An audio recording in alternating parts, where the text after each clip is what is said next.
Hello friends, welcome back to another video. आणि मी जी कोंबडी बसवली होती तिचे पिल्ले आज सगळे निघलेत आणि आता मी आलो आहे घरामध्ये. तर हे आहेत पिल्ले आणि आपण कोंबडी खाली सोडली. तर एक एक करून आता पिल्ले पण सगळे खाली सोडून देऊ. तर हे पांढरं खाली सोडतो मी.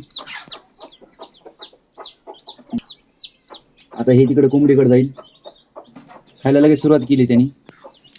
तर असं मी सगळे पिल्ले खाली सोडतो एक बार.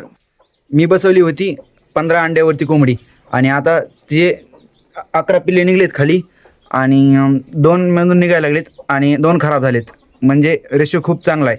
तर 15:2 म्हणजे 10 ते 15% आपले अंडे खराब होतात आणि दुसरे चांगलेच निघतात. ह्या टायमिंगला तुम्ही बसवताल तर तुम्हाला हेच लक्ष द्यायचं आहे की जास्त दिवस त्याला म्हणजे एक 20 दिवसामध्ये निघतंय. तुम्हाला जास्त दिवस करायची गरज नाही, कारण की गरमी ऑटोमॅटिक थंडीमुळं येते कोंबडी खाली आणि हॅच होते चांगले अंडे. तर हे सगळे ते पिल्ले हे ह्याला चालता येत नाही आणि ते पांढरे काही निघलेत, लाल काही निघलेत. गाईज, पिल्ल्यांना इन्स्टंट पाणी आणि चारा लागतो.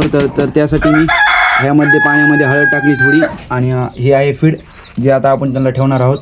तर ते फीड पण खाऊन टाकतील आणि ज्याने त्यांना इन्स्टंट एनर्जी भेटेल. तर तुम्ही हळदीच्या जागेवरती त्यामध्ये गूळ पण यूज करू शकता.